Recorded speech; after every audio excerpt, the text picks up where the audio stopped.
Voilà, 21 h. Bismillah, on va commencer. Bismillahi wa salatu wa salamu ala rasulillah. Allahumma salli ala Muhammadin wa ala ali Muhammad wa ala alihi wa ala alihi wa sahbi ajma'in. Rabbi shrah li sadri wa yassir amri wa ahlul 'uqdadan min lisani yafqahu qawli. Assalamu alaikum wa rahmatullahi wa barakatuh. Mashallah. Ah oui, ma tête. Pardon, je vais réduire tout de suite. En effet, pas besoin de me voir autant. Voilà. Bon, vous me direz si on voit pas, vous ferez comme Moualim. Moualim, on voit pas. Alors, commençons par une introduction. Déjà, barakallahu pour votre présence. Mashallah, je crois qu'on a à peu près un noyau dur, hein, toujours le même nombre de personnes. Donc, c'est assez révélateur. Alhamdoulilah, il y a une équipe qui est solide. Donc, commençons l'introduction. Dans un premier temps, pourquoi le choix du sujet? Toujours important de justifier ce choix, parce qu'il y a plein de choses à dire, notamment sur la question du mariage. Mais je trouve que c'est un sujet qui est pertinent pour plusieurs raisons. Premièrement, parce que le livre, je vais en parler juste après. Le livre est très pertinent et je sais que tout le monde ne le lira pas. Donc, je voulais mettre l'accent sur une certaine partie de son contenu. Et en fait, d'autre part, parce qu'il faut comprendre que la question du célibat concerne tout le monde. La question du célibat concerne tout le monde. Elle concerne tant les personnes qui sont en état de célibat, bon, c'est logique, ils ne sont pas mariés, ils sont seuls, mais aussi les mariés. Parce qu'autour de toi, tu as des célibataires. Et le fait que des personnes, en voyant le snap, disons, ah bah moi ça me concerne pas, c'est bon, je suis déjà marié, ou moi je suis pas dans ces trucs de mariage, je sais pas quoi, c'est bon, j'ai déjà entendu des conférences sur le mariage, c'est déjà révélateur de ce qu'on va traiter juste après, dans la slide suivante. C'est déjà révélateur d'une idéologie, d'une vision des choses, d'un paradigme qui n'est pas celui qui est islamique. Parce que normalement, tu cherches le bien, que ce soit pour ta propre personne ou pour les autres. Et le mariage, c'est incontournable. Sans dire qu'il faut en parler tout le temps comme d'autres, comme certains à l'excès, mais on ne peut pas passer outre ce cas. Tout simplement parce que ça concerne tout le monde. C'est central dans la vie du musulman, dans une société, et on va en parler aussi un petit peu après. Donc déjà, ça faut bien comprendre. C'est que souvent, on a des conférences sur le mariage, toujours un petit peu qui tourneront un peu bateau, sur un peu les mêmes choses. Oui, il faut faire ça, il faut faire ça. Mais on se pose rarement des questions sur l'état avant le mariage, c'est-à-dire le célibat. Parce que c'est bien de dire aux gens de se marier, c'est bien de dire aux gens le mariage est important, mariage et recommander ceci, cela, ou il dépend, mais bon, bref. Mais déjà, qu'en est-il de l'état de la personne avant qu'elle rentre dans cette affaire, dans ce dossier, dans ce projet qu'est le mariage? Et donc, il faut comprendre, analyser le célibat avant de comprendre et analyser le mariage. Il faut faire les choses dans l'ordre. Et c'est souvent ce qui manque. C'est qu'on va déjà à l'état. Donc, on se retrouve avec des gens qui vont se marier ou qui se marient pas d'ailleurs, et on comprend pas forcément pourquoi. Parce qu'on ne revient pas aux causes premières, qui sont déjà l'état de célibat et pourquoi est-ce qu'on est célibataire. Ensuite, donc pour présenter le livre rapidement, je l'ai mis en bas à gauche. Donc Mohamed Oudihad, études sur le célibat musulman vers un célibat forcé pour tous. Donc édition Islam actuel. C'est un livre que je recommande fortement. Il coûte, je n'avais pas le prix là. Bon, il coûte pas trop cher, je crois un peu moins de 20 euros. Il fait à peu près 300 pages et vraiment c'est un livre qui est très très bien. Simplement parce qu'il n'est pas lourd. Il n'est pas lourd, c'est pas quelque chose de dense à lire qui fait mal à la tête, etc. Chapitre 3, vous allez voir, oui, il est un peu costaud, mais c'est vraiment propre à ça. Le reste, c'est très léger. Notamment les premiers chapitres, voilà, ça reste de la sociologie, on parle de ce qui se passe, il y a beaucoup de témoignages. Donc c'est pas quelque chose de difficile à lire. Et je trouve qu'il est important parce que c'est, à ma connaissance en tout cas, le premier livre qui vraiment propose une analyse sociologique du célibat musulman français. Très important. Parce qu'on a d'une part célibat français, d'autre part célibat musulman, mais la France a ses propres caractéristiques, a ses propres problématiques. Et donc on a simplement des livres sur le mariage, 50 conseils à ma sœur, et ça c'est très bien. Mais c'est un contexte qui est différent, soit une époque ou un lieu. Et donc, parfois, en fait, on est en décalage avec les aspirations des gens, avec leurs problématiques. Donc, c'est aussi important qu'on ait du travail de terrain qui soit propre à la communauté française, qui, encore une fois, n'est pas la communauté de tel ou tel pays. Alaykoum salam wa rahmatullah. Alhamdulillah, je vais bien, barakallahu fik.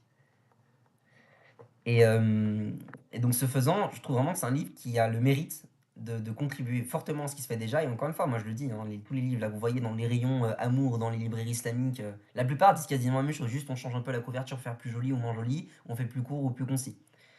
Donc voilà, plutôt que se tourner vers ces livres-là qu'on emmagasine de manière excessive, vaut mieux prendre un livre comme ça qui en effet va proposer vraiment une étude de terrain et une réflexion profonde, comme vous allez le comprendre juste après. Ensuite, donc l'enjeu important du sujet, c'est qu'encore une fois, pour comprendre le mariage, il faut comprendre le célibat, ce que j'ai dit précédemment.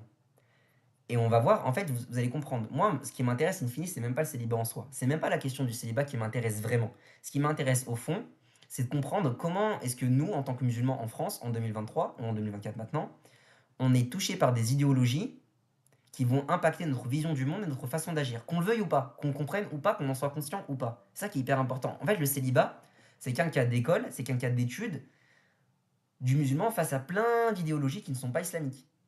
qui s'en rapprochent plus ou moins, certes, mais qui ne sont pas islamiques, et donc qui vont poser problème dans un certain nombre de cas. Donc si vous voulez, on pourrait renommer ça la aqidah, on serait dedans.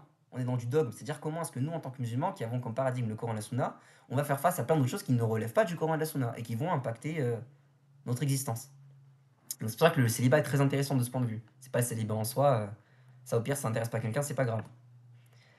Et enfin, donc pour le plan qu'on va présenter juste après, vous allez voir en fait comment on va procéder. On va directement entrer dedans. Simplement, on va faire un bref aperçu de l'apparition de la modernité, donc parler du concept de modernité pour que vous compreniez bien, parce que ça va nous aider à comprendre la suite. Ensuite, on va se pencher sur 4 idéologies qui sont centrales dans la création, dans la conception, dans le design du célibat moderne musulman. Donc 4 idéologies qui vont jouer un rôle central. Et vous allez comprendre, il n'y a pas que ce que vous pensez. Oui, il y a des mots en isme, vous avez déjà deviné, mais il n'y a pas que ça. Un vrai business. Attendez, on n'a pas commencé. Bon, je prétends pas faire un charh du livre, mais vraiment l'idée c'est que je m'appuie dessus. Donc j'ai rajouté des choses, mais le cœur du sujet vient de ce livre. Donc voilà, je préfère préciser. Je prétends pas avoir tout inventé de ma tête. En tout cas, j'essaie d'en tirer vraiment le condensé, le plus important, et moi-même rajouter quelques commentaires personnels pour l'enrichir. Donc commençons.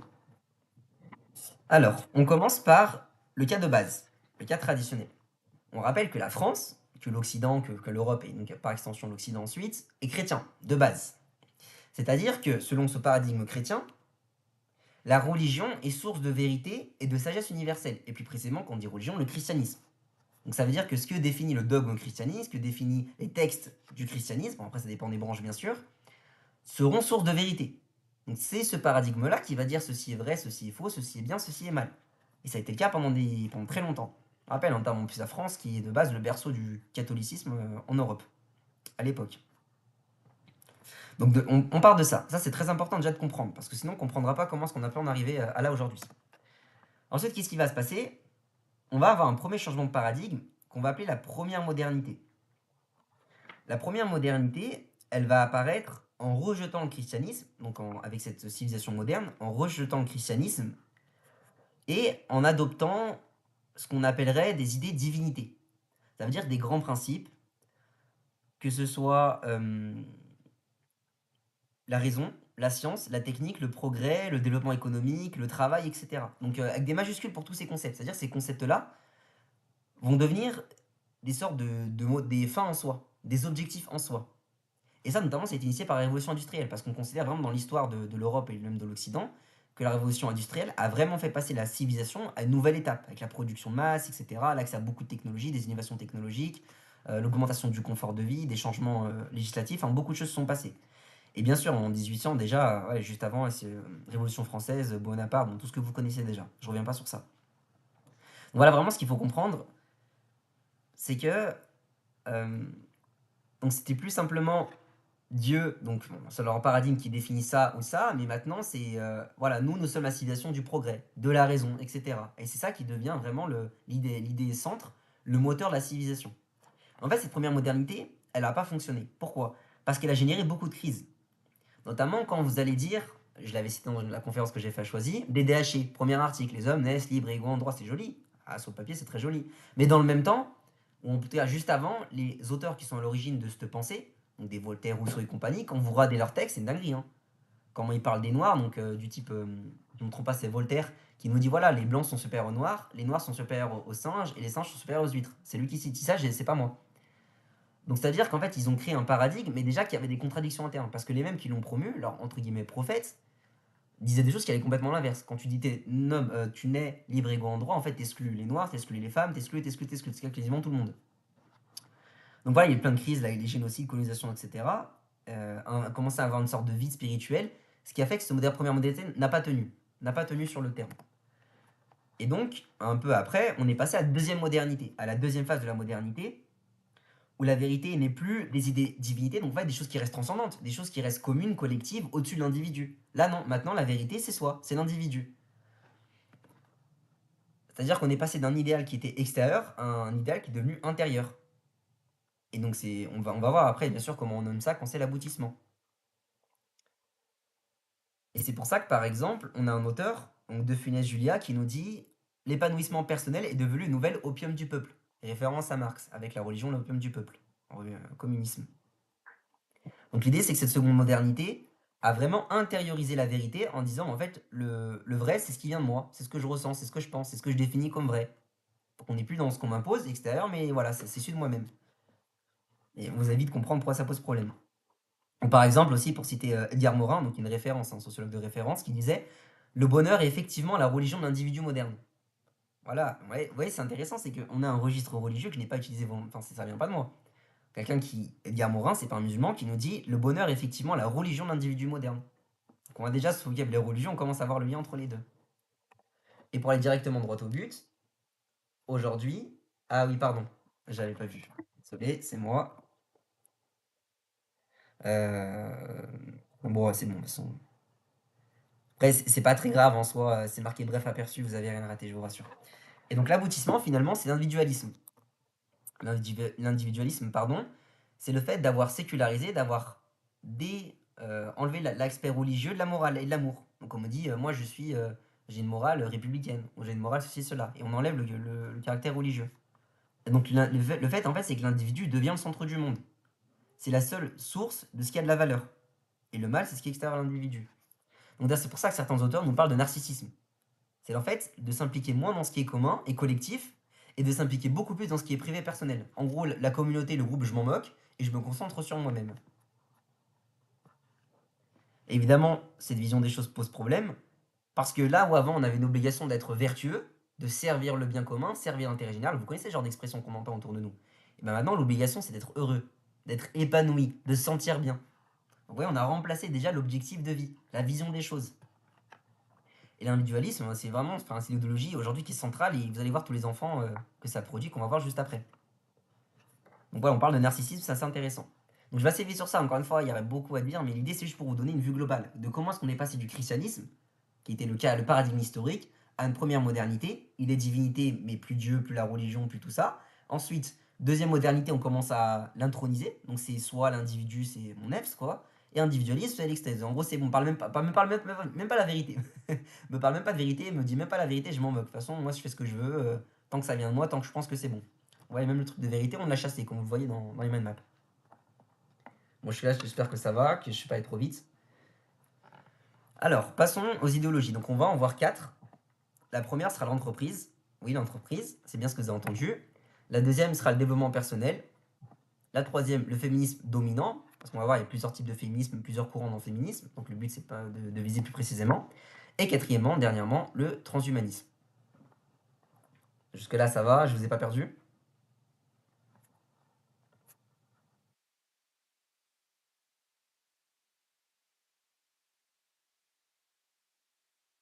Faut me répondre. Ok, très bien. N'hésitez pas, hein. Parce que je vous préviens, je vais parler vite. En plus, on m'a dit qu'il faut pas que je sois trop long, donc je débite un peu, mais s'il faut ralentir, n'hésitez pas. Inch'Allah. Donc commençons par la première idéologie, par le premier grand discours qui relaye en fait cette morale individualiste. Parce qu'on a vu que l'individualisme est présent. Et s'il est présent de partout, il est bien sûr présent dans la vision du couple, dans la vision du mariage, de l'amour, du rapport à l'autre, etc.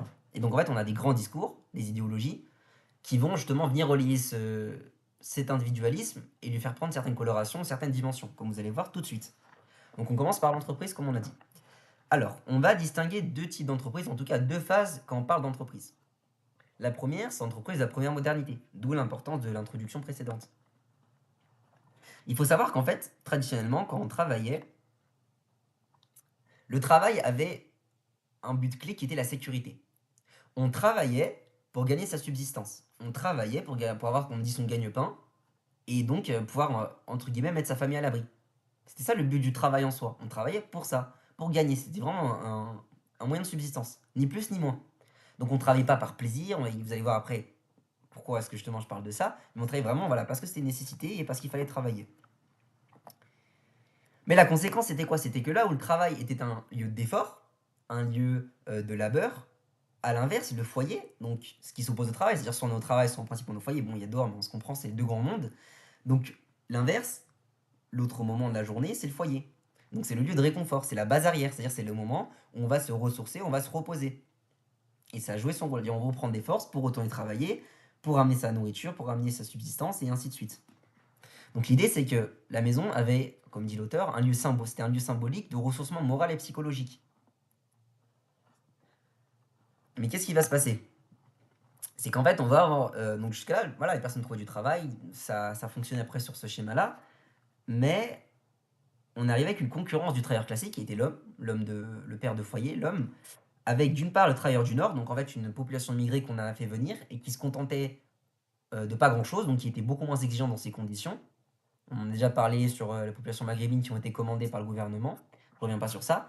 Et d'autre part, en fait, on s'est dit, attends, il y a un potentiel de marché, c'est-à-dire qu'aujourd'hui, on a, bon, je vais être en vraiment schématique, aujourd'hui, on a 50% des travailleurs, on va dire, on va prendre les adultes, hein. Aujourd'hui, on a 50% des travailleurs, mais il reste encore 50% de potentiels travailleurs qui est au foyer. Ah bah attends, on va les sortir du foyer. Comme ça fera encore 50% qui sont en disposition. On se comprend, c'est pas moitié-moitié homme-femme, mais dans l'idée, c'est ça. C'est-à-dire qu'on avait en fait une sorte de potentiel qui restait au foyer, qu'on voulait arracher pour les mettre au travail, pour participer à la production.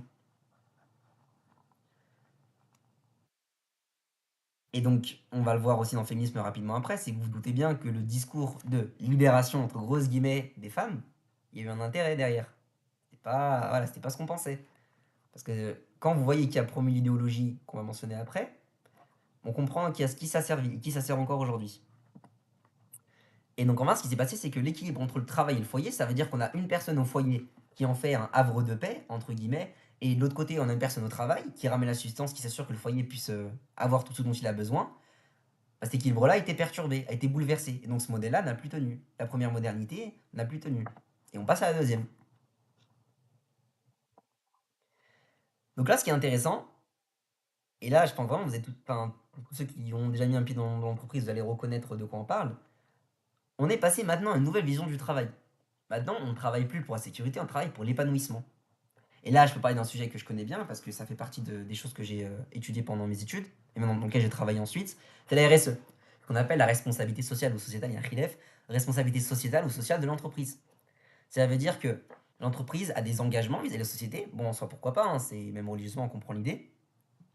Et par exemple, par rapport à ses salariés, elle a une obligation de leur apporter le bien-être, l'épanouissement. Ah bon, c'est nouveau ça. Ça n'existait pas de base. Quand tu viens travailler à la mine, on ne dit pas, ah oui, mais attends, on va mettre un baby-foot pour que tu te sentes bien. C'était, bah, tu viens travailler, moi je te donne un salaire en échange de ton travail. Bon, souvent c'était injuste, mais on se comprend. Alhamdoulilah, en islam, on n'a pas ça. Et c'est tout. C'est comme ça que le contrat marchait et tout le monde était d'accord. Mais aujourd'hui, on a vraiment tout un nouveau vocabulaire. On parle de bien-être, on a des métiers qui ne veulent rien dire, des happiness officers, des welfare officers, au genre de trucs, pour s'assurer que tout le monde est heureux. Donc à la base, juste tu travailles, tu rentres chez toi parce que tu as ton foyer, t'as des choses qui t'attendent chez toi. Bah attends, bah non, viens, on va faire un after work. On va faire un team building. On va faire un séminaire d'intégration. Vous connaissez ça? Happiness manager, officer, ah, mais officer, Zahama, c'est stylé. Officer, c'est un peu. C'est au-dessus de manager. Mais ouais, bien sûr, séminaire et toutes ces choses-là que vous connaissez. Donc en fait, l'idée, c'est que on n'a plus comme projet d'avoir une sécurité, mais on a comme projet de se réaliser, de s'accomplir. Et donc souvent, ça passe par devenir indépendant. En gros, voilà, je veux m'épanouir par le travail. On entend souvent ça. Moi, je cherche un métier dans lequel je vais m'épanouir. Alors que si tu posais la question sans parler en France, hein, je parle pas dans les autres pays, en France, tu poses la question, il dira pas pour m'épanouir, il dit bah écoute, moi je veux un travail où je peux ramener ma nourriture, je peux remplir mon frigo. Bon, on se comprend, frigo, anachronisme, mais je remplis mon frigo et c'est tout. Et ce qui est intéressant, en fait, c'est que ça aussi crée beaucoup d'insécurité, beaucoup d'instabilité. Maintenant, c'est la mode toujours changer d'entreprise, ce genre de choses. Attendez, là que. Ah non, je vais faire dans l'ordre, pardon, je me suis un peu précipité. Donc là où de base le travail était le lieu d'effort, maintenant c'est le lieu de réalisation. Mais si on se réalise au travail, à quoi sert le foyer? Quel est le rôle du foyer? C'est-à-dire que la personne va s'accomplir au travail, elle va faire sa vie tout seul, mais le foyer, il joue plus son rôle. Le travail remplace le foyer. Et donc le foyer devient le d'incertitude. Quel est l'intérêt d'avoir un foyer? Quel est l'intérêt de se marier? Par exemple, tu passes ta vie au travail. Ou ton travail te permet d'être, entre guillemets, épanoui. Quel est l'intérêt du foyer? Le foyer ne remplit plus sa fonction.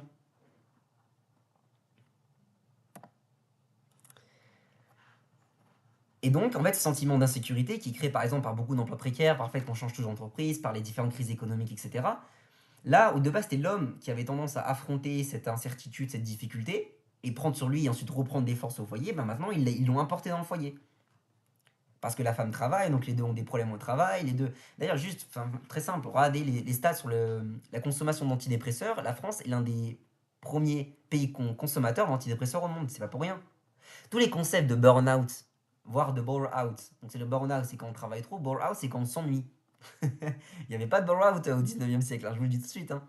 Tous ces concepts-là, bah, j'en peux plus, je travaille, je suis débordé par le travail, etc. Avant, on avait des cas, bien sûr, c'est connu, hein, il y a plein de situations. Ouais, Nota Bene, il a fait plein de vidéos sur ça.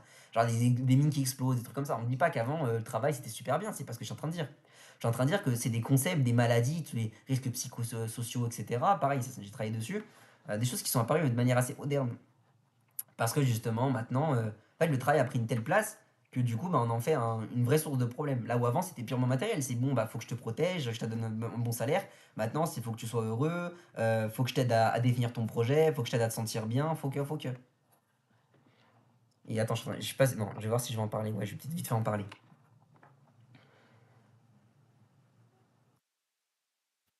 Et ce qu'il faut comprendre, c'est qu'en fait, comme l'auteur le dit, le mariage est en train de connaître la même évolution que le contrat de travail.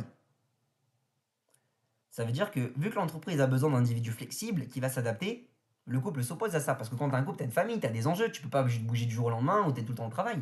En fait, tu as des obligations qui sont personnelles et qui vont s'opposer normalement au travail, qui font qu'on peut pas te demander n'importe quoi. Mais ça plaît pas aux entreprises. On veut un individu flex.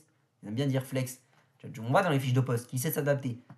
Son entendu s'adapter, c'est travail quand je te demande, va là où je te dis, etc. En gros, un esclave en moderne. L'esclavage n'a pas disparu, en petite parenthèse. Il a juste pris une nouvelle forme. Et donc en fait, tous ces trucs de bien-être au travail ne visent qu'à exploiter encore plus l'énergie de l'individu. On le voit par exemple dans les entreprises du GAFAM, donc Google, Facebook, etc. Ce qui est très intéressant, c'est que l'entreprise, en fait, s'assure de donner tout ce dont l'individu a besoin. Je m'explique. On va dans ce genre d'endroit,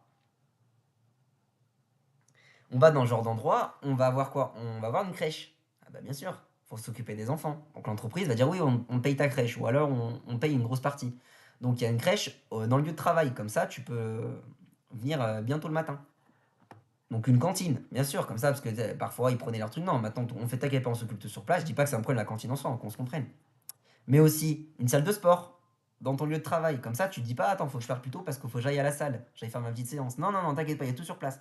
En fait, tout est fait pour garder l'individu autant que possible dans le lieu du travail, qui de base c'est juste un lieu d'effort et c'est tout. Et pour en fait qu'il ait plus besoin de son foyer, parce qu'au bout d'un moment, si t'as ta subsistance, t'as ton sport, t'as tes amis, parce que bien sûr, vous connaissez comment c'est en France, tu prends ton café, tu tapes la discute la moitié de la journée, on garde tes enfants, on garde tes gosses, mais en fait, à quoi il sert le foyer? Pas grand chose, c'est juste à la limite pour dormir, mais c'est tout. C'est un dortoir en fait le truc. Ça n'a plus de vie, ça n'a plus de. Il n'y a plus de subsistance, enfin, il n'y a plus de substance, pardon, dans ce foyer. Et donc, en fait, on voit que les gens raisonnent comme ça, parce que même dans le vocabulaire, le couple moderne va aussi pareil. On voit parfois des gens qui parlent de valeur ajoutée, de performance. C'est-à-dire qu'en fait, on va professionnaliser notre couple. Genre, oui, bah, je vois ça comme une manière de mieux réussir en équilibre vie pro, etc. C'est-à-dire c'est une opportunité professionnelle de se marier. Un truc de fou quand on y pense. Et ça, vraiment, faut comprendre, c'est que d'ailleurs, je pense que j'allais faire une story dessus sur le paternalisme des entreprises. Mais voilà, vraiment, vraiment, dans cette démarche. Et comprenez bien que des gens, et j'en connais personnellement encore récemment, j'en discutais avec quelqu'un, des gens qui refusent ce modèle-là, qui refusent ce moule-là, ils ont des problèmes. Par exemple, je pense à un frère qui est d'ailleurs ici, donc qui se reconnaîtra, qui était stagiaire dans une entreprise, ça s'est pas très bien passé parce que lui, bah, en fait, il travaille, c'est tout, mais il part. Il fait ce qu'il a à faire et il n'en demande pas plus. Bah, ça, ils aiment pas. Ah, t'es pas assez intégré, etc. On aimerait plus te voir, viens plus avec nous. Alors que non, en fait, toi, tu juste travailler, c'est tout, je fais ce que j'ai à faire et laisse-moi tranquille. Ça, ils aiment pas. Donc l'entreprise aujourd'hui ne joue plus le rôle qu'elle est censée jouer de base. C'est-à-dire qu'on est passé En fait, regardez, souvent, la civilisation occidentale, c'est un extrême ou un autre. Prenez les religions, c'est pareil. Le christianisme et maintenant. C'est-à-dire qu'avant, c'était entreprise, c'était on t'envoie la mine, une personne sur deux elle meurt. J'abuse, mais on se comprend. En gros, voilà, conditions de travail complètement négligées, on ne paye pas, c'est du grand n'importe quoi, c'est vraiment de la maltraitance. Et on passe à l'autre extrême. C'est on s'assure que ton café il est bien chaud, on va peut-être mettre quelqu'un pour vérifier que la température n'est pas trop élevée. Enfin voilà, on est vraiment passé d'un extrême à un autre. À une totale négligence, un total paternalisme. Et ça pose problème. Bon, j'essaie de pas être trop longtemps sur ça, mais c'est hyper intéressant. Bon, je vais large, et si vous avez des questions, Inch'Allah, n'hésitez pas à la fin. Comme ça permettra de développer d'autres points. Donc on passe à la deuxième idéologie, le développement personnel. Sa machine à café. Ah, c'est devenu l'adoration, le truc. Moi, combien de gens j'entends me dire ah, si j'ai pas mon café, moi je peux pas. Comment ça? C'est ta drogue, le truc, c'est ton dieu, t'en as besoin, c'est ton rituel. Combien de fois j'entends ça? Ah, si moi j'ai pas mon café, même des frères et des sœurs, malheureusement. Quand c'est le ramadan, ouais, mais t'as vu, moi j'aime pas parce que franchement, si je prends pas mon café, je vais m'énerver. Bref, je rentre pas dans ça, mais vraiment, subhanallah nous en préserve, c'est un truc de fou. Donc ensuite, développement personnel. Deuxième idéologie. Je surveille la montre et 25, pour l'instant ça va. Alors, développement personnel, il y a plein de définitions. Donc j'ai pris ce que l'auteur m'a dit, et je me suis rangé derrière ce qu'il a proposé. Pour faire simple, comment est-ce qu'il le définit? Il dit que c'est un courant qui est culturel et moral. Le développement personnel comprend des techniques et des outils très variés dont l'objectif est d'aider l'individu à mieux se connaître, à s'épanouir, à être indépendant, à réaliser ses rêves et ses aspirations. Donc c'est très large, et c'est pour ça que c'est dur de le définir. Le développement personnel prend beaucoup de formes, même dans la communauté. En tout cas, il a des caractéristiques. Et ce qu'on va essayer de définir aujourd'hui, ça va vous aider justement à mieux comprendre c'est quoi le développement personnel et comment s'y le repérer. Parce qu'encore une fois, il s'est infiltré dans notre communauté. Lui, juste on met des machins Allah et des spiritualités pour rendre ça plus attirant. En fait, pourquoi est-ce que ça pose problème déjà par rapport au célibat? Parce que c'est bien le cœur du sujet de base. Hein. C'est que, selon ce paradigme-là, si t'es célibataire, c'est à cause de toi. C'est que de ta faute. C'est totalement à cause de toi. En fait, le célibat, c'est une preuve de ton sous-développement personnel. T'es pas assez développé. T'es pas assez fort. T'as pas assez confiance en toi. T'es pas assez construit. Tu t'es pas assez développé. Mais bien sûr, on a la solution pour toi. J'ai une formation. En plus, c'est un code promo. Moins 30% jusqu'à demain. Et donc, en fait, tout ce. Vous voyez, là où historiquement, j'ai déjà mis des exemples dans ma story, où en fait, les questions du mariage et donc de réparer le célibat, enfin, c'était dans le mariage, toutes les choses qui ont été naturelles, sociologiquement, même chez les chrétiens, encore une fois, je parle même pas que des musulmans, même chez les chrétiens. Dire qu'une personne, bon, bah, on va te présenter quelqu'un, on va t'aider à te marier, on va te conseiller, on va te donner des conseils de vie, etc. Et c'était normal, ça faisait partie des relations humaines. On n'attendait rien en échange. Mais vu qu'aujourd'hui, on est une société qui est individualiste, où chacun s'occupe de soi, ah bah, même je suis marié, je m'occupe pas des autres, d'ailleurs, ils en parlaient dans le livre. Hein. C'est plein de gens, ils demandent de l'aide pour le mariage, mais une fois qu'ils sont mariés, c'est le marikoum. On n'entend plus parler de la personne, elle a disparu. Alors qu'au lieu de se dire, bon, maintenant que je suis marié, si ma femme connaît des sœurs, ou si mon mari connaît des hommes, je facile. Non, non, non. C'est une fois que c'est bon, vous m'avez aidé, maintenant débrouillez-vous, je veux plus entendre parler de vous. Et donc, en fait, cet individualisme, cet égoïsme, a créé un vide. C'est-à-dire que plus personne, beaucoup de gens ne sont pas aidés, beaucoup de gens ne trouvent pas de soutien, ne trouvent pas d'aide. Et donc là où l'humain disparaît, bah, c'est le financier qui intervient. Là où de base c'est naturel d'aider quelqu'un à se marier, d'aider, donner des conseils de vie, bah maintenant faut payer. Donc en fait, le point, enfin vraiment, ce qui est fascinant avec le capitalisme, pas fascinant en sens que c'est bien, hein, mais ce qui est fascinant avec le capitalisme, c'est cette capacité à tout monétariser, c'est incroyable. Tout a de la valeur. Et on va en parler un petit peu après aussi. Vous allez voir, on va très loin dans ça. Hein. Mais tout a de la valeur. Ça veut dire que ce qui est de l'aide, maintenant, ça devient un service, une prestation de service, du coaching, de l'accompagnement. On dit ça maintenant d'accompagnement. À base, tu t'accompagnes, l'imam va accompagner, les parents vont accompagner. C'est normal, ça fait partie, encore une fois, du rôle auquel chacun se rattache. Bah maintenant, ça devient un travail. Je fais quoi dans la vie? Je suis coach. J'accompagne les gens. Bien sûr, je parle pas, attention, je parle pas de tout. Dans certains cas, dans mon professionnel, ça peut être justifié. Mais là, je parle vraiment sur le fait d'aider quelqu'un à se marier, formation. Je vais pas donner de nom, mais à Lyon, on a une, non, je fais attention. Le but, c'est pas de citer des gens. Mais par exemple, à Lyon, là, je sais qu'en ce moment ou bientôt, il y aura une formation à plus de 300 euros, 300 euros ou plus, je sais plus, au moins 300 euros, sur la préparation de mariage sur 2 week-ends. 300 euros. 300 euros. Et la sœur qu'il fait, parce que c'est une sœur, mon hijab, hein, donc c'est bon, hijab légitime pour dire tout ce qu'elle veut, faire tout ce qu'elle veut. C'est une sœur, moi je vais déjà aller voir elle est très connue sur les réseaux, je la citerai pas, mais très connue sur les réseaux. Moi je suis pas sur Insta, mais elle y est, elle a du monde qui la suit. Et elle, quand on va sur son site, elle propose la médecine vibratoire, là, ce genre de trucs bizarres, qui veulent rien dire. Donc encore une fois, ce que je vous dis, on parle pas de choses qui sont extérieures à la communauté. Ne pensez pas qu'on parle de choses abstraites. On parle de choses très concrètes. Donc en fait, tous ces trucs-là, de ce prestation, on va facturer, voilà la formation. Encore une fois, on ne dit pas que tout doit être gratuit. On paye des cours de faire, c'est normal. Il y a un professeur, il a un métier, il faut qu'il paye son loyer. Mais là, on parle de choses basiques qui aujourd'hui ben, se prêtent à la monétarisation. Ouais, bien sûr. Et donc en fait, comprenez bien quelle est la perversité, l'aspect pernicieux de la formation. Comment ça se passe? Bon, je fais ça sur Word en vite fait, me jugez pas, me dites pas Fares, la couleur. De quoi on part? On va te former au développement, on va te former. On ne dit pas forcément développement personnel, hein, parfois on ne le dit pas parce qu'on sait que maintenant les gens commencent à se méfier. On va te former. Bien, on va te former, on va t'expliquer des choses. Mais attends, quand tu te formes, tu te rends compte qu'il te manque encore plein de choses. En fait, que toi, tu es là, tu pars de nulle part, et peut-être y a un traumatisme depuis 3 générations, et que toi, tu sais pas faire ça, et que toi, t'as pas compris ça. Donc plus tu te formes, plus tu as le sentiment de ne pas être à la hauteur, de ne pas être assez développé, de ne pas être assez formé. Donc qu'est-ce qui se passe? Bah, tu vas avoir besoin de nouvelles formations.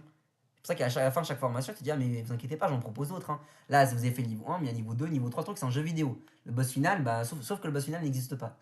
Le jeu, il finit jamais. C'est infini, c'est un monde ouvert, open world, et ça finit jamais. Et donc on forme, on a le sentiment de pas être assez formé, donc on se forme encore, et ainsi de suite. Et on tourne, et on tourne, on tourne, parce qu'on ressent le besoin de plus se former. Et c'est pour ça que vous avez des gens qui sont, en fait, sont devenus sectaires. C'est-à-dire, ils rentrent dans leur truc développement personnel et attendent nouvelle formation, et là je vais dans ce pays, je vais faire ça, et ça devient. Je vous invite, si vous voulez vraiment creuser la question de développement personnel, une des personnes qui maîtrise mieux le sujet en français, à ma connaissance, c'est la sœur Sajida Sajidine, qui est notamment sur Insta et Facebook. Le reste, je sais pas, je crois pas qu'elle est sur Snap. Mais vous tapez un Sajida Sajidine, au pire je le mettrai s'il faut dans ma story. Cette sœur-là fait un gros travail, ça fait longtemps qu'elle est sur le dossier. Bon, non, Alioune Yassine aussi, mais c'est bon, j'ai arrêté de le citer, vous avez compris que c'est une référence. En tout cas, cette sœur-là fait un gros travail sur le sujet. Donc elle a mis la documentation, elle a mis des exemples, elle a mis des reportages. Enfin voilà, si vous voulez creuser, il y a de quoi faire. D'ailleurs, j'ai mis aussi le New Age, les femmes, si vous voulez, je le remettrai le podcast qui en parle. Donc voilà, comprenez bien que c'est, encore une fois, on parle de choses qui touchent la communauté. Et, ah oui, donc ça, ils en parlent rapidement.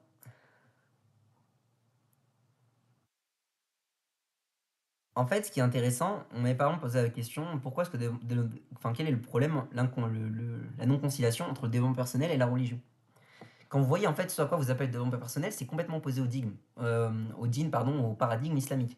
Pourquoi? Parce qu'on a d'un côté l'islam qui va te dire combat ton nefs, écrase ton nefs, purifie ton nefs, soumets-toi à Allah. C'est Allah qui sait, toi tu ne sais pas. C'est Allah qui décide et pas toi. Quand les croyants sont en contradiction, enfin sont en dispute d'une chose, qu'ils tranchent près du Coran la Sunna. Je donne le sens du verset, on se comprend, c'est pas le verset. Mais le développement personnel est tout l'inverse. C'est écoute-toi, écoute ton cœur. Euh, Juste vous regardez des livres de développement personnel. Vous allez, je sais pas, dans un rayon de une librairie non islamique, même islamique maintenant, malheureusement. Quand vous voyez les titres, c'est frappant, hein. C'est soit ton propre. En gros, être s'auto-diviniser, être son propre Dieu. Mais je rigole pas, hein. Même des gens qui sont hyper connus dans le développement personnel, qui sont des références dans le domaine, ils utilisent un vocabulaire religieux. Ils disent, voilà, être sa propre divinité, le maître de soi-même, des trucs de fou. Et ils ont aucun problème avec ça. Donc en fait, ce qui pose problème, c'est que vraiment, le développement personnel, c'est très représentatif de l'individualisme parce que la vérité vient de moi. Ça veut dire tu viens pas te former pour qu'on te dise quelle est la vérité objective, absolue, transcendante. C'est pour te dire, mais en fait, écoute-toi, tout vient de toi. Tu es ton propre Dieu, tu t'es auto-divinisé. Donc l'individu est la source unique de vérité et de valeur. Et l'idée, c'est qu'à partir de ça, beaucoup d'idées ont été généralisées. Donc par exemple, le bonheur, etc., c'est la valeur supérieure à toute autre chose. Le mariage, c'est qu'un moyen parmi d'autres pour s'épanouir, bien sûr. Le but, c'est de s'épanouir, c'est pas de se marier. Donc si le mariage, ça te sert, pourquoi pas, mais ça te sert pas, on s'en moque du mariage, on peut passer à autre chose. C'est un moyen, c'est pas un objectif. Et donc, même si on veut se marier, allez, imaginons, on a quelqu'un un peu soft, déon personnel, mais un peu soft. Il va dire, ok, marie-toi. Mais c'est tes propres critères. Écoute ton cœur quand tu veux te marier. C'est pas alors là où le hadith, Prophète te dit, il y a 4 raisons pour lesquelles l'homme se marie avec une femme. On connaît le hadith, il est très connu.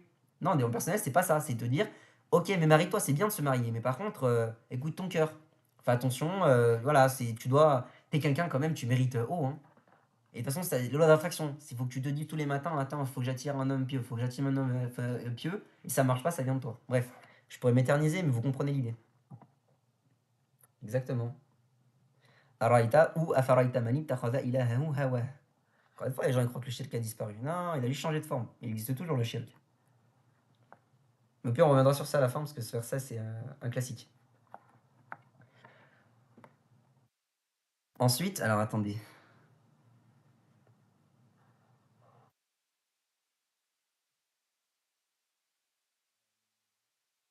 Donc ensuite le féminisme dominant. On passe à troisième. Jusque là ça va, je vais pas trop vite. 33, c'est bon, je suis dans les temps. Merci pour cette idée de m'avoir mis son nom. Ça fait sera les gens. Ensuite donc le féminisme dominant. On passe à la troisième idéologie. Comment est-ce qu'on peut le définir? Pareil, il y a plein de définitions. Mais là, ce qui a été retenu. Alors, attendez, est-ce que je l'avais mis moi? Ok. Bon, là, il y a une définition, je sais pas, c'était pas très engagé. En fait, ce qu'il faut comprendre, c'est que le féminisme prend beaucoup de formes. Et donc, moi, j'essaie de prendre quelques caractéristiques, en tout cas, quelques points centraux dans la définition. Premièrement, c'est le relativisme moral. L'idée, c'est qu'en fait, on défend le choix de vie d'une femme, peu importe la qualité morale de son choix. Donc, en fait, le féminisme, l'idée, c'est que la femme a raison. Pas parce qu'elle dit vrai ou parce qu'elle dit faux, mais la femme a raison parce que ça vient de la femme.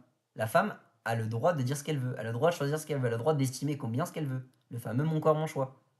Là, le musulman dit mon corps appartient à Allah, mon corps va retourner à Allah Azza wa Jal. La féministe, même si elle se dit musulmane, est bah, mon corps, mon choix, je fais ce que je veux. Donc je porte le hijab parce que c'est mon droit. Ou plutôt, c'est mon droit, on va le formuler différemment. Je porte le hijab parce que c'est mon choix. Et c'est le problème, moi, on a déjà parlé dans ses stories plusieurs fois, de défendre le droit à porter le hijab en France ou ailleurs à travers un paradigme qui n'est pas islamique en disant oui, mais les droits fondamentaux, c'est mon corps, mon choix, donc j'ai le droit de porter le hijab. C'est pas comme ça qu'on raisonne. On va pas utiliser leur religion ou leur paradigme pour défendre le nôtre. Parce que ça n'a pas de sens. Parce que ça veut dire que la même personne peut dire bon, dans ce cas, je suis musulman, mais je porte pas le hijab parce que j'ai pas envie, parce que c'est mon corps, mon choix. Ouais, c'est à double tranchant et ça, on va le retourner contre nous. Et c'est d'ailleurs ce que certaines personnes qui sont un peu intelligentes font. Donc, une musulmane ou un musulman ne doit pas dire je porte le hijab parce que c'est mon corps, mon choix. Un musulman dit je porte le hijab parce que c'est une obligation. Je prie parce que c'est une obligation. Je prie parce que je suis soumis à Allah et Allah a décidé que. C'est ça la vision morale du musulman. C'est pas tout se vaut tant que ça vient de moi. Deuxième chose, Edgar Morin, donc voilà, je cite, hein, comme ça on ne me dit pas t'exagères, il a appelé quand même la femme, via le féminisme, comme l'agent secret de la modernité. Parce qu'en fait, au final, la femme n'est utilisée que pour pousser à la consommation, que pour pousser à la débauche, CF, pilules, etc., désacralisation du mariage, ce genre de choses. En fait, il faut comprendre, c'est que historiquement, la femme a toujours été l'objectif pour déstabiliser la société. Quand vous voyez par exemple les archives, que ce soit des États-Unis ou même de la France, en colonisation, etc., aux États-Unis moins, mais la France surtout, mais les États-Unis aussi, il y a vraiment des documents, c'est sourcé. En même temps, je crois qu'il en parle, le livre de Daniel Haqiqatjou, il en a parlé, il a cité des choses des USA, où en fait il disait il faut qu'on atteigne la femme, même j'avais mis en plus dans ma story des citations des Français. Donc il faut qu'on déstabilise la femme, il faut qu'on touche la femme pour toucher la société. Parce que si on arrive à atteindre la femme, on atteint le foyer. Donc en fait, là, on a fait croire à la femme qu'on a mis en place cette religion, ce féminisme pour la servir. En fait, c'est que pour la servir. C'est que pour l'assujettir. Et on voit les conséquences aujourd'hui. On va en parler juste après. Donc en tout cas, je trouvais la citation intéressante. En plus, on comprend parce que ça vient pas de musulmans. Donc on peut pas dire oui, c'est les musulmans toujours en train de tacler les femmes. Alors là, je l'ai rajouté, il en a pas parlé, mais aussi un truc qui m'agace un peu. Quand vous avez un rappel, on va pas citer des noms, mais même des frères que vous connaissez, qui souvent parlent du mariage, etc. Je parle pas des pseudo-prédicateurs, hein, je parle des imams ou des enseignants. Ils parlent du mariage, comment ça se passe. Il va faire un rappel en disant les sœurs, arrêtez de faire ça. Oui, et les frères, pourquoi tu parles pas des frères? Il va faire un rappel sur les frères. Oui, pourquoi tu parles pas des sœurs? C'est toujours cette vision antagoniste, cette polarisation entre deux blocs, entre les hommes et les femmes. Le féminisme nourrit la détestation de l'autre sexe, notamment de l'homme. Pourquoi? Parce que déjà, il y a presque une logique complotiste. C'est le patriarcat existe depuis des millénaires, la femme a toujours été sous domination, elle a toujours subi, a toujours été sous oppression. Donc maintenant, il faut qu'on combatte les hommes, il faut qu'on les remplace. C'est ça au final, parce qu'on voit que le féminisme pousse à se comporter comme un homme, via l'habillement, via le comportement, via le caractère, etc. Vous voyez en politique, une personne qui était Premier ministre récemment en France, vous voyez, observez le personnage, l'habillement, la carrure, le physique, la voix, etc. Regardez, c'est très intéressant à noter. Je vous laisse faire votre propre déduction sociologique. Donc l'idée, c'est que le féminisme nourrit un antagonisme entre l'homme et la femme, entre les deux sexes. Donc en fait, c'est la détestation. Et on voit ça. Oui, les hommes, non, non, non, c'est quoi? Toujours un discours qui est très critique et un peu généraliste. Zama, tous les hommes, d'accord? T'as fait tous les hommes du monde. Inversement, oui, les femmes, il n'y a plus de femmes aujourd'hui. T'as fait toutes les femmes, tu les as toutes testées. Vous voyez, ça c'est un vrai problème. C'est-à-dire que on n'arrive pas à avancer dans un discours parce qu'à chaque fois on est toujours en train de dire oui mais t'as pas parlé de l'autre. Oui mais il n'y a pas que moi. Mais est-ce qu'il y a Oumul Qiyamah entre nous ah, on est 38. Est-ce que entre nous, il y a Oumul Qiyamah, tu penses que quand Allah il va te blâmer pour un péché, tu vas dire oui mais Allah il n'y avait pas que moi. Je crois qu'il n'y a pas de place en enfer. Est-ce que cette argumentation-là, il y a un verset ou un hadith qui dit oui, ce sera accepté. Bien sûr, on a des versets où ils vont dire oui mais c'est de leur faute, etc. Mais est-ce qu'Allah il accepte cette argumentation? De dire oui, il n'y a pas que moi. Oui, mais il y a aussi l'autre. Oui, mais Allah, tu m'as reproché ce péché, mais t'as vu, il y a lui qui a fait ça. Mais t'inquiète pas, tout le monde sera jugé, hein. Il n'y a personne qui sera épargné. Donc ça, il faut vraiment comprendre, c'est un vrai problème avec cette idéologie. On n'arrive pas à faire avancer la communauté parce qu'on dit toujours oui, mais t'as pas parlé de oui, mais il n'y a pas que nous. Et on voit même dans les cours de fiqh. Hein. Pas citer des exemples. On dit un truc, oui, mais t'as vu, il n'y a pas que ça. Hein. Oui, mais alors, on n'a pas dit qu'il y avait que A. Et c'est pas parce qu'on parle de A qu'il n'y a pas B. Mais simplement, on parle de A parce qu'il faut parler de A. Et après, on parlera de B. Donc ça, subhanallah, faites attention. Ça, c'est un vrai problème. Et en fait, donc au final, ce qui dit l'auteur qui est intéressant, c'est que Je cite, hein, alors que le nationalisme confond le bien avec les intérêts, besoins, désirs d'une nation, donc le bien, c'est pas ce que Dieu définit, mais c'est les intérêts de la nation, il y a trois formes d'égocentrisme. On a la nation, l'homme au sens masculin, et la femme. Et en fait, les trois, l'idée, c'est que ils vont définir leur propre situation. La nation va se définir comme centre du monde, l'homme va se définir au masculin, hein. L'homme masculin donc se définit comme centre du monde, et la femme se définit comme centre du monde. Donc c'est la source la plus solide pour dire ce qui est vrai, ce qui est bien, ce qui est juste. Donc les intérêts de la femme, c'est pas ce que Dieu ou quelle telle religion a ordonné, mais c'est ce que la femme estime comme bien.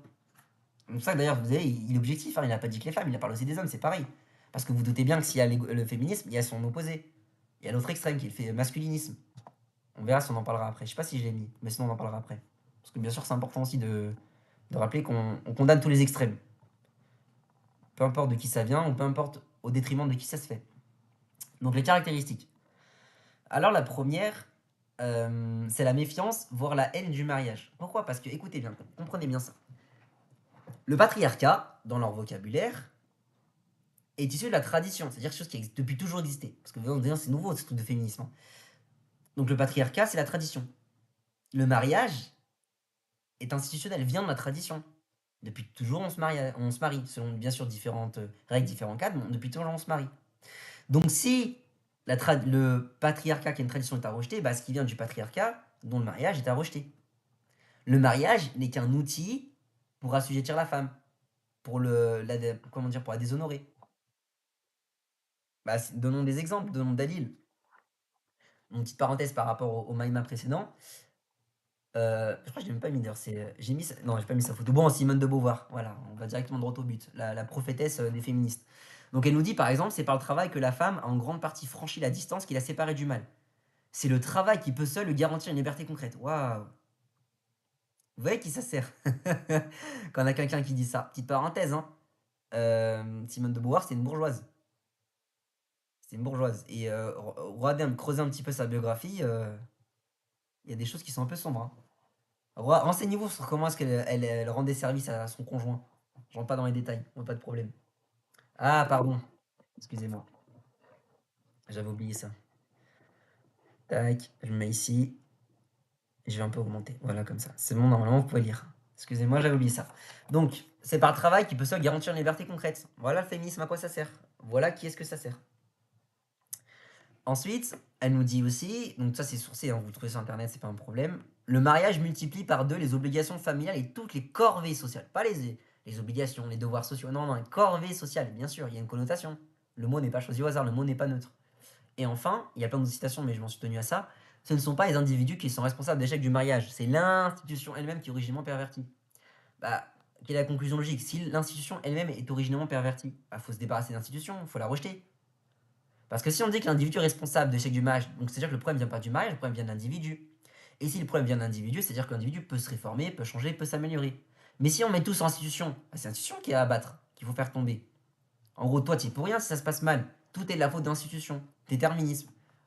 En tout cas, sous une forme atténuée ou un peu cachée. Et ce faisant, bah, le mariage est à rejeter. Mais la question que vous allez me poser, c'est bon, bah, Fares, du coup, comment on fait? Si de base, le but de la femme, c'était le foyer. Maintenant, qu'est-ce que c'est? Bah, justement, l'épanouissement personnel. Donc, on va dire à la femme, pense à toi-même. Que je suis en train juste que je. En fait, ce qu'il faut comprendre, c'est que, donc là, chez l'auteur, le discours féministe dominant et le développement personnel convergent totalement.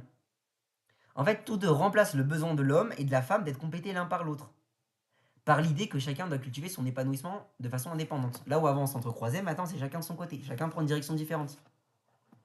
Donc tous deux poussent vers le même individualisme moral et le bonheur individuel qu'aux nouvelles religions. Donc l'idée c'est que le mariage n'a pas d'intérêt. Et c'est vraiment ça en fait qu'il faut voir. C'est que là où on te dit de base, bah tu te maries parce que tu as besoin de l'autre, du côté de l'homme comme de la femme, hein, là on parle pas que de la femme. Donc tu te maries parce que tu as besoin de l'autre, bah aujourd'hui faites le test, les sœurs. Dites à vos potes, bon, ça dépend des potes que vous avez, mais dites à vos fréquentations, musulmans ou non musulmans, je me marie parce que j'ai besoin d'un homme dans ma vie. Ouh là là, soyez prêtes, hein. Préparez l'argumentation, révisez bien le live, hein. Préparez les citations.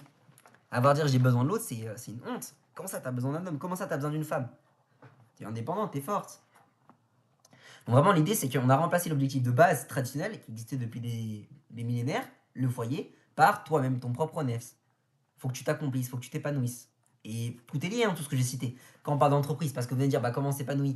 Entreprise. Qui va t'expliquer comment t'épanouir? Des vents personnels. Ouais, tout est lié. C'est pas, on n'est pas dans des choses qui sont cloisonnées, qui sont isolées. Ce sont des idéologies parce qu'elles ont elles ont le même parent. Elles ont le même lien de parenté qui est justement l'individualisme. Le modernisme sous sa forme individualiste. Et donc c'est que des enfants, mais c'est des frères et sœurs, ils se connaissent entre eux. Moi, je file la métaphore, mais on se comprend. Et donc voilà, bon, ça, je l'ai déjà cité, mais comprenez bien que le féminisme n'est qu'un pur produit du capitalisme.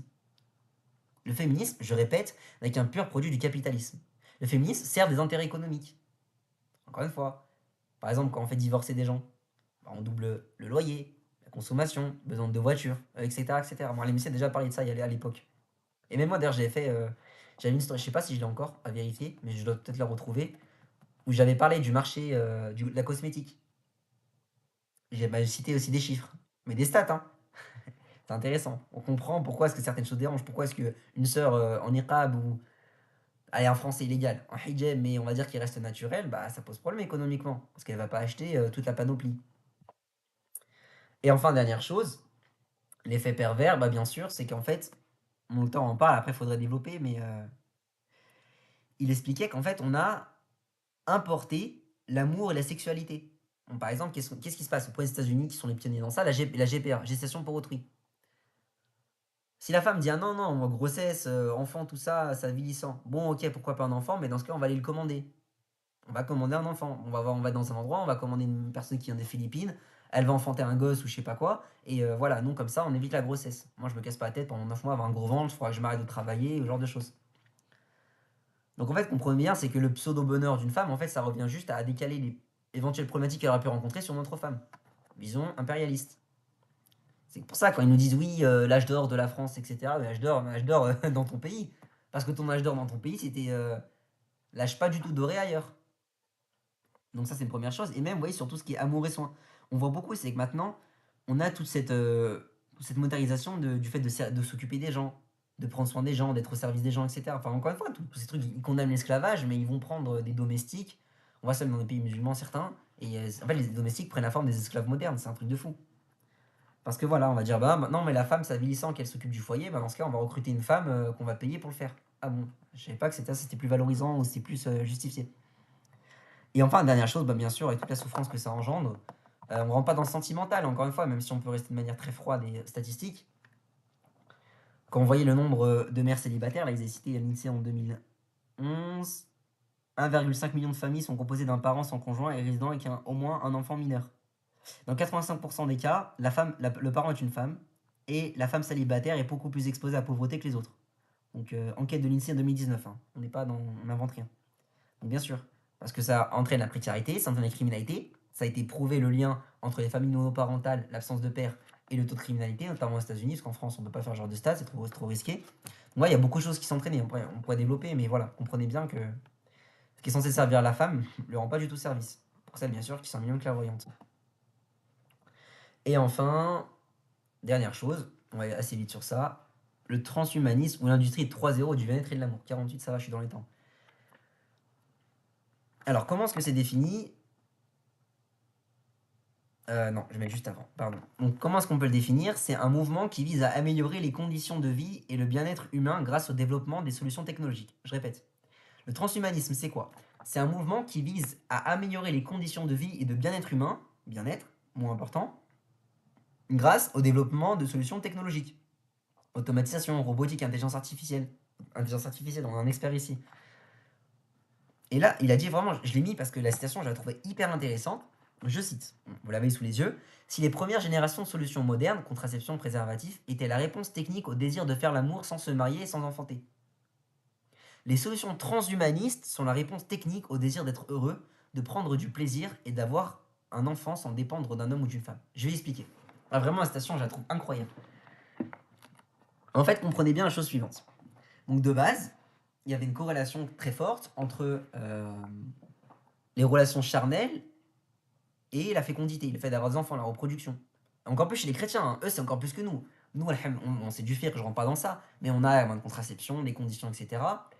eux, ils ont une vision très blâmable de la contraception. Pour eux, le rapport charnel n'a un but que reproductif. La jouissance, le plaisir, ça non, ils condamnent. Ah non, non, on se va monde que pour souffrir, etc. Donc le christianisme condamne la jouissance sexuelle, même dans le cadre du mariage. On a un rapport que pour avoir des enfants. Et il y a déjà plein d'auteurs musulmans qui ont développé ça. Donc si vous voulez creuser, ouais, vous pouvez creuser facilement. Donc de base, c'était ça la vision historique. Ensuite, on est passé avec la modernité, etc.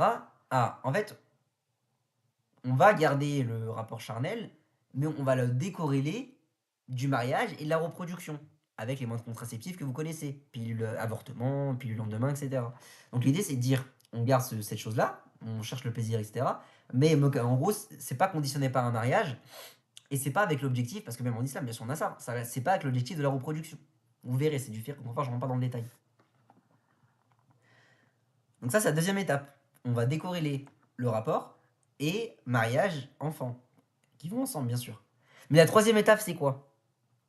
C'est qu'on va décorréler le plaisir, la satisfaction, la jouissance, d'un homme ou d'une femme. C'est-à-dire que là, avant, on a dit, bon, bah maintenant, on se casse pas la tête avec le mariage, mais il faut quand même que je trouve une femme pour le faire, ou un homme pour le faire. Bah maintenant, j'ai même plus besoin d'un homme ou d'une femme. Parce que je vais avoir un robot sexuel. Ça existe, j'invente rien. Bah ça, dans certains pays, genre Japon, toujours dit oui, Japon, machallah, leur culture. Ouais, bah ça dépend de quoi, hein. Parce qu'il y a des points en Japon, je vous le dis, c'est pas sunna, hein. On est très loin de la pudeur et du paradigme islamique. Et ils ont ça maintenant. Donc on a des robots sexuels, on a des objets. Enfin, allez pas non plus trop basé sur Internet, vous allez voir des choses dégoûtantes. Et même plus généralement, par exemple, le casque de réalité virtuelle, ça ne sert pas qu'à faire des réunions dans le métaverse, hein. Vous vous doutez bien. Toutes ces innovations technologiques ont toujours une déclinaison sexuelle, perverse, vicieuse. Et donc on a bien sûr des déclinaisons dans ce domaine-là. Donc on est passé de, pour une femme, c'est mariage, enfant. Pour une femme, bah juste je vais la voir et voilà, je fais ce que j'ai à faire. Et maintenant, même plus besoin d'une femme ou d'un homme. C'est bon, je me débrouille tout seul. C'est ça le transhumanisme. L'industrie 3.0 du bien-être. Donc des caractéristiques rapidement. Là, vraiment, ce qu'il faut comprendre, c'est que, en fait, pourquoi est-ce que le transhumanisme existe? C'est cette idée qu'en fait, je veux tous les plaisirs, je veux, entre guillemets, le beurre et l'argent du beurre. Je veux tous les plaisirs sans les engagements, sans les inconvénients, parce que c'est contraignant de se marier. Il y a des conditions, il y a des devoirs, et on rend des comptes quand on est croyant, en Allah Azzawajal, on rend des comptes à Dieu. On ne fait pas ce qu'on veut. Donc certes, on accède à certains bienfaits, à certains plaisirs, mais il y a des contreparties. Le transhumanisme, c'est non, non, laisse tomber les contreparties, prends que le plaisir. Donc on maximise le plaisir et on minimise l'engagement. D'ailleurs, ce qui crée, hein, bien sûr, pour toujours faire lien avec nous, des célibataires qui ont peur de l'engagement, et notamment du côté des hommes, des sous-hommes qu'on pourrait qualifier. Ils veulent pas s'engager, ils veulent pas assumer quelque chose. Ah non, non, laisse tomber, moi je veux pas m'occuper de quelqu'un, etc. Ça n'existe pas de base. Et donc là, j'ai déjà dit, déconnexion du plaisir et de la reproduction. Et d'ailleurs, petite parenthèse, j'essaie de pas aller trop loin dedans, mais c'est hyper intéressant. C'est la question de l'eugénisme. Vous voyez, prenez le meilleur des mondes, c'est un peu ça. Enfin, c'est même totalement ça, le transhumanisme. C'est-à-dire qu'en fait, maintenant, on va faire des enfants. Si on veut des enfants, en fait, c'est pas parce que ben logique, on s'est marié, etc. On a conçu un enfant ensemble. Non, c'est qu'en fait, ouais, je veux un enfant, c'est bien, etc. Donc je veux un enfant, mais je vais sélectionner les embryons. Peut-être qu'on va modifier deux, trois trucs à l'intérieur. Là, on va s'assurer d'enlever ce gène qui peut poser un éventuel handicap. C'est un bébé génétiquement modifié. C'est ça, en fait, dès lors qu'on sort de ce cadre-là du mariage, on te dit ça, t'as le droit, ça, t'as pas le droit. Mais en fait, l'enfant, ça devient un pur produit de marché. Ça veut dire qu'on va dans un laboratoire, on paye une prestation, là l'enfant on conseille. Vous voyez des jeux vidéo, désolé de la référence, mais c'est un peu ça. Quand vous connaissez, il y a plein de jeux, quand vous voulez commencer, il faut créer un caractère. Un caractère, un personnage. Il faut créer le personnage. Donc là, on va choisir comment est-ce qu'il est son nez, comment est-ce qu'ils ont ses yeux, c'est quasiment ça aujourd'hui. On parle de bioéthique, mais bioéthique, c'est dans quel paradigme? C'est toujours pareil, c'est bien de parler de bioéthique. Mais dès lors que t'as enlevé la religion, quelles sont les limites? C'est qu'une question de temps, hein. Enfin, je pourrais rentrer loin dans ça, mais on reste concis. Et donc voilà, comme je disais, c'est qu'en fait, les besoins du conjoint, aujourd'hui, on les remplace par des solutions technologiques. Ah, t'as besoin d'une femme pour te préparer à manger, ou pour t'occuper de tes enfants, ou t'as besoin d'un homme pour t'apprendre une protection physique, ou pour ramener la subsistance, pour ramener le salaire. Non, mais t'inquiète, il y a la technologie. Donc il y a des robots qui vont te préparer ta nourriture. Ou la nourriture, comme ça, t'appuies maintenant des distributeurs, t'as une pizza qui est prête. Ils vont te dire, bah, t'as besoin d'affection, bah, on va créer des robots qui ont des sentiments. Et je sais pas si vous vous rendez compte, en fait, on est en train de tout ce qui est humain de base, on veut absolument lui donner une solution, une alternative technologique. D'où le fameux enjeu, en fait, d'arriver à un stade d'aboutissement d'intelligence artificielle on ne reconnaît plus l'intelligence artificielle. CF, le test de Turing, pour ceux qui ont la référence. C'est ça le but en fait. Là, ChatGPT, ça, c'est de la rigolade. Hein. C'est qu'une étape. Croyez pas que ça y est, ils ont réussi ce qu'ils voulaient. Bah, c'est suivre l'actualité avec OpenAI, ce qui se passe. À PDG, on l'a viré, bah non, on le reprend, et tous ceux qui étaient un peu trop éthiques, on les vire du board. Bref, j'en parle pas dans ça, mais en tout cas, il y a plein de choses. Il y a plein de choses à dire, vous avez les références, sinon vous creuserez. Bon, j'en parlerai après. Et en fait, tout ça pour dire quoi au final? Parce qu'on arrive à la fin, c'est. Bah, en fait, quand on a ça, l'entreprise t'apporte ton épanouissement. Le développement personnel te dit qu'au final, tu as besoin que de toi-même et t'es le meilleur. Que le bonheur vient parce que tu te prononces tous les matins ou je sais pas quoi. Que de toute façon, si t'es une femme, laisse tomber les hommes, c'est que un produit du paternalisme qui veut t'assouvir, homme toxique. On a ça dans la communauté, les sœurs, oui, les hommes toxiques. Ah bah, regardez de qui ça vient, toxique, ça c'est pareil, leur vocabulaire, ils ont pris leur terminologie. Et enfin, transhumanisme. C'est ah, mais t'as quand même un besoin. Parce que tu parles de tout ça, Fares, mais t'as des besoins, ça reste humain, ça reste biologique. Bah, pas de souci, il y a technologie pour satisfaire ça. Bon, au final, la conclusion, c'est à quoi sert le mariage? Bah, du coup, plus à grand chose. Parce que tous les buts du mariage, tous les cadres du mariage, on l'a remplacé. Ou en tout cas, on a fait croire que ça servait à rien. Donc on fait sauter une étape, deux étapes, trois étapes, un mur, deux murs, trois murs. Bah en fait, il reste plus rien à la fin. Et donc en conclusion, euh, rapidement, pourquoi est-ce qu'en fait on fait tout ça? Encore une fois, ce que je vous expliquais, c'est que comprenez bien qu'on subit, qu'on est soumis à des idéologies, à une vision du monde, qu'on le veuille ou pas. On a grandi dans ça. On a grandi dans ça. Forcément, on est touché. Plus ou moins, certes, forcément touché. Personne ne peut dire, j'allais dire en France, mais maintenant de partout dans le monde, parce que ça se limite pas qu'à la France, vous en doutez, même à l'Occident, personne ne peut dire ah non, non, moi, il n'y a que l'islam comme référentiel, le reste, ça m'affecte. Bien sûr, ça t'affecte. Après, ta capacité à purifier, entre guillemets, ton idéologie, à prendre ta religion, renforcer ta akida, etc., ça dépend de chaque individu. Mais on est tous touchés par ça, dans ce qu'on regarde, dans ce qu'on écoute, dans ce qu'on entend, dans ce qu'on voit. Par exemple, je vous parlais de travail par l'épanouissement. Mais combien de gens parmi nous, j'en ai parlé dans mon live, de toute façon, je l'ai développé, combien de gens parmi nous ont des parents qui ont dit non, mais laisse tomber le mariage, tu verras plus tard, travaille parce que c'est ça qui va faire que tu seras heureux. Ma fille, assure-toi une bonne carrière, comme ça, si ton mari, un jour il te lâche, tu auras ton travail pour te rattacher ou je sais pas quoi. Donc ça veut dire qu'en fait, non seulement ça nous touche, mais en plus c'est promu, certaines idéologies, voire toutes, sont promues par les propres personnes de notre propre communauté. Là, c'est la pire des étapes en fait. C'est qu'on subit, mais en plus on nous encourage à subir ça, de la part de ceux qui sont censés être de notre côté, de notre camp. Du camp de ceux qui prennent le Coran national comme paradigme. Encore une fois, chacun est libre, entre guillemets, libre de faire ce qu'il veut. Mais quand on se dit musulman, en principe, il y a une cohérence idéologique. Et donc ce diagnostic, bien sûr, pousse à ce toujours même constat, c'est qu'en fait, si on veut aujourd'hui faire une sorte de reset de son cerveau, de sa vision des choses, de son paradigme, bah faut accepter de retourner à Coran et la Sunna. Et je renvoie à la conférence que j'ai fait à Choisy. C'est ça en fait. Être musulman, être soumis à l'istislam, la soumission, ça passe justement par le fait de reconnaître qu'en fait c'est le Coran et la Sunna qui dictent notre vie. Vous voyez, on critique l'islam en disant oui, c'est une religion totalitaire. Oui, parce que elle a son mot à dire pour tout. Mais alhamdoulilah, c'est une bonne chose. Vous imaginez une zone grise en mode ouais, t'es musulman, mais là, pas trop. J'ai déjà parlé de ouais, moi je fais la différence entre l'islam et le travail, enfin la religion et le travail, genre de choses. Non. Ça veut dire que face à tout ça, notre seule solution c'est de opposer à toutes ces idéologies, à tous ces dangers, l'islam, le Coran, la Sunna, les salaf salih et tout ce qui en découle.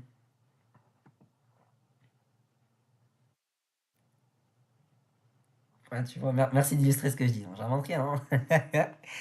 Et donc là aussi, je vais insister, c'est qu'en fait, ah bah on va mettre la citation directement. Là, il a dit quelque chose qui m'a intéressé, que j'ai beaucoup aimé.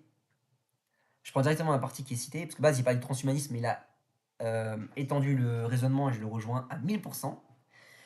Quand on dit oui, c'est l'époque qui veut ça, oui, mais Fares, c'est bon, c'est comme ça aujourd'hui. C'est l'époque qui veut ça. Allah Alab, en version islamique. En tout cas, en version algérienne. Oh, bah c'est comme ça, Khair Inch'Allah. Comme si l'époque, je cite, hein, comme si l'époque n'était pas une construction sociale, politique, économique, culturelle et morale que nous avons toujours la responsabilité de réformer et de rendre meilleur. C'est pas parce que c'est comme ça que tu dois te livrer au fatalisme, au déterminisme. Ah bah je suis né en France, ou je suis né dans ça, donc je suis condamné à. C'est faux. Bien sûr qu'il y a des enjeux, des difficultés. Je suis pas en train de dire que tout sera beau parce que vous avez écouté Fares parler pendant 1 heure. Mais il faut arrêter avec ce truc de c'est comme ça et ça changera pas. Ou comme même, d'ailleurs, on a ce que je viens de dire, on peut l'appliquer à des individus. Combien de gens tu leur parles? Oui, Harry, etc. Faut essayer de se réformer. Ouais, mais moi je suis comme ça, tu me connais. Non, t'es pas comme ça, tu connais, tu changes. Parce que si tu fais quelque chose qui est en contradiction avec le Coran national, tu dois changer. Le problème il vient de toi, le problème il vient pas de la religion. Donc vraiment, comprenez bien, le célibat n'est qu'un cas d'étude, on s'en moque. Encore une fois, vous en moquez le célibat, c'est pas grave, c'est même pas le cœur du sujet. C'est même pas ça qu'il faut retenir au final. C'est que nous, en tant que musulmans, qui voulons agir, qui voulons plaire à Allah Azza wa Jal, qui voulons réussir notre court passage, qu'est-ce que j'ai fait? J'ai pas compris. Donc, qui voulons réussir notre passage dans ce bas monde, en fait, on est soumis à tout ça et on doit affronter tout ça. Mais il faut s'en rendre compte et il faut ensuite apporter des solutions.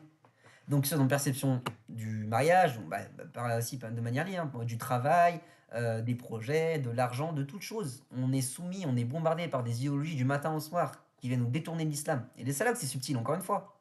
Et je finirai pire sur ça. C'est le verset que j'ai cité précédemment, qui a été mentionné par la sœur dans sa traduction rapprochée. Afaraïta ou Araïta, parce qu'il y a deux versets qui sont quasiment les mêmes. Araïta maït takhada ilahahu hawah. N'as-tu pas vu celui qui prend sa passion pour divinité? C'est-à-dire que Allah décrit la passion comme une divinité.